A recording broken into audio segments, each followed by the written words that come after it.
Hey guys, thanks for tuning into my channel.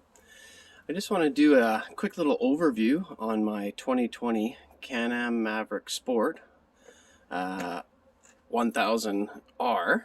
It is the DPS model. I just got it back from service, and I got a little Christmas present for myself, and that was as you can see, an amber blinking light, kind of like a follower light. So when people in your group are following you and it's too dusty, they can keep an eye on you. So really cool. I was able to pick this up at on Amazon for like 35 bucks. And it's a plug and play, really simple. It comes with 4 suction cups that go on the inside of the window.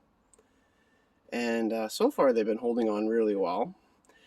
It has, I don't know, maybe 10 or 15 different strobe selections. So whatever dancing light you want. It also just goes solid amber as well.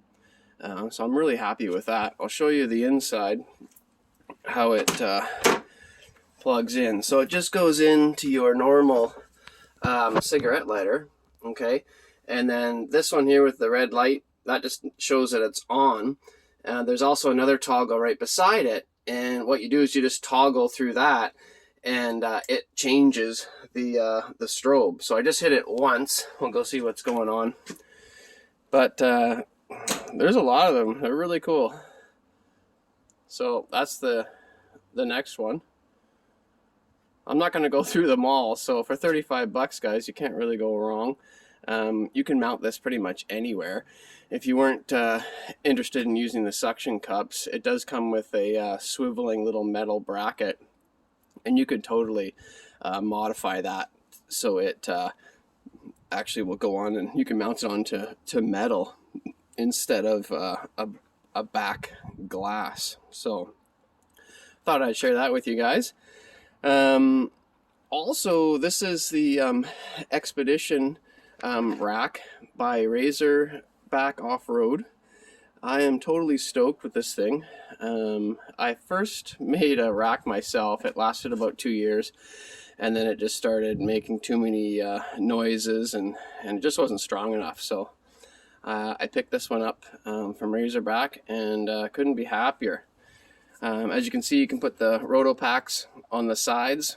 I've got another spot on the other side here that you can put another gasoline. I'm actually going to buy a water one. So when we're in Arizona, I can have gas and water just in case. And then also, this is another accessory. It doesn't come with the rack. You have to buy it separately. Is the spare tire holder off the back. And then you just pull the pin. She opens up automatically, which is nice. I'm going to have a 32-inch tire on the back of that, so it will hold. The gas strut won't open it automatically. There's no way. It's going to be a pretty heavy tire, probably about 46 pounds. So, but the actual bracket itself is so impressive. They've done a really good job engineering this rack. It's pretty robust. I'm pretty happy. I don't see how you can get it any stronger. So they've done a wonderful job. And having the rack on top is sweet. They've made it so well, you know, so you can put your stuff up there, and you also have tons of tie downs where the bungee cords can clip in, which is huge. And they're everywhere on this rack. Like, there's no spot where you can't put a bungee cord on. So pretty stoked about that. You can put your coolers or, you know, overnight bags or what have you. So I like this because this is a safe place for my dog to be. I can put his dog bed in there, and if I'm just putting around, I know that he's safe. He's not going to fall out. It's a nice, comfortable environment in there for him. So I'm stoked about that. The actual bumper, this is a Can-Am bumper, and I bought this before the rack. I just got really lucky that it's the exact same size tubing as the Expedition rack from Razorback Off-Road. So It looks awesome. The back looks totally crazy. It's like a full custom cage, so I'm really happy about that. Can-Am does make a front bumper that has this style, but it is pretty ugly. It's can't remember what it's called, if it's called the Ranch bumper, but it's a little godly. So I haven't pulled the trigger on that. We still have the stock bumper on the front. I don't want to have a big nasty bumper, but I would like some protection for the headlights. So I'm hoping that someone's going to come out with something really nice. I do like the kind of like the Warren style, the ARB bumpers that go across and protect, that you'd find on Jeeps or Toyotas. So I've seen some that look pretty good. EMP makes a good bumper. I bought one of them for my Yamaha Rhino before I bought this, and I was very happy with the build quality with that. So we'll see if they come out with something that I like. Let's just hop inside here. So I did get the heater for this. It is amazing, the heat that it pumps out. The defroster, it comes right onto the windshield, as you can see right there. It could be minus 20 outside or even colder. You're in here with no gloves, no toque, plowing snow. Pretty awesome. So they also carry an accessory holder that goes on top. Now this will take the space up, so you can't use their accessory holder, but don't worry about that. Just go to Canadian Tire or AutoZone in the United States, get your magnet holders. You can hold anything on these, big tablets, a GPS unit, they'll hold anything. So there's multiple places where you can put it. There's also one that they sell at Can-Am that will fit right on top of here. So if you want to spend some more money, you can get the official Can-Am one. So I did get the glass windshield and the wiper kit, which has been amazing. I highly recommend it. I really like the idea of the tip out windshield, but unfortunately there's no wiper sold with the tip out windshield. So the fact that it tips out, you can get ventilation, is really cool.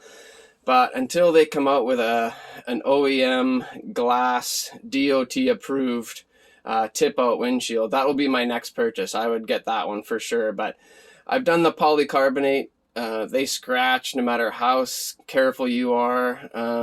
They've got a clear coating on it now that they say that it's more scratch resistant, but they still scratch. I know my Yamaha Rhino, I went through about 4 windshields, and that was enough. So I actually bought a glass windshield from EMP for my Yamaha Rhino. So if you guys have a Rhino, I highly recommend EMP. They make an awesome windshield, and I just had a manual windshield wiper, and that was fine for me back then. I didn't mind that at all. But I am a little spoiled now with the actual windshield wiper that's electric. So if you guys need to replace your windshield wiper, I can tell this from experience. If you call Can-Am, they're going to charge you $150 for the windshield wiper. Any 13-inch windshield wiper that you can find at AutoZone or any auto place, it'll fit perfectly. So for $13, I got a replacement. So I bought a couple just in case. So, and it's better than the original. So just want to give a shout out for that. So obviously, I'm not sponsored by Can-Am if I'm pushing a $13 product and avoiding spending $150 on a windshield wiper. Like we haven't spent enough money, right guys? So the one thing I do like about the heater too is that it's not electric. It's actually plumbed in just like a car. So it runs through your radiator. So it's not drawing any power off of your battery.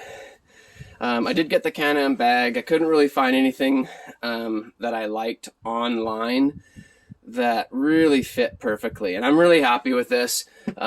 It's nice and hard. The zippers are like butter. They do flow like butter, and it's a seam sealed stitching, which is important so you can hose this out.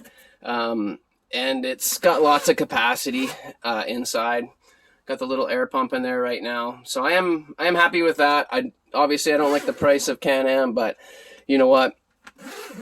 It's a one-time purchase, and it fits flawlessly, and it's not a bag that deforms. It's actually it's a hard bag, which is exactly what you want. So up here I just have a gun scab that holds my extra belt for now, if I don't have my shotgun up there. So that just holding the extra belt. Haven't needed it, knock on wood. So yeah, guys, so I'm running the Tusk Terrabites. This is the Aramid. These are 30s on a 14-inch rim. Really love these tires.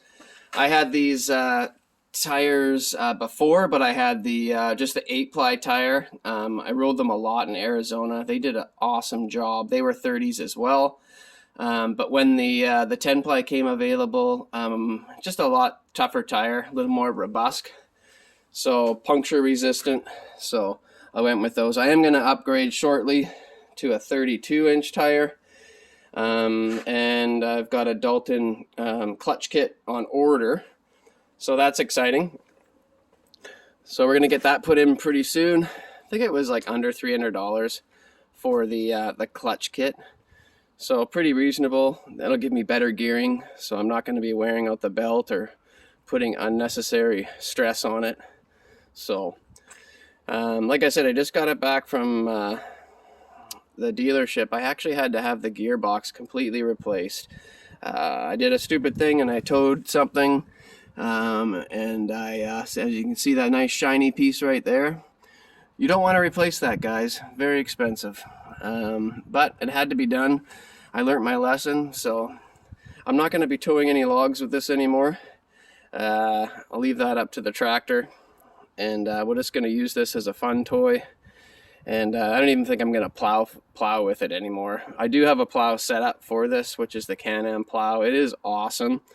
So if it's light and fluffy, I might go back to plowing, but as of right now, I think I'm just going to leave it as a toy so I don't end up breaking it. So thanks for tuning in, guys.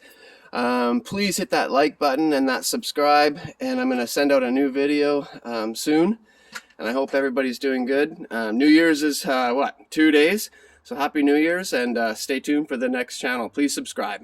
Thanks, guys. Take care.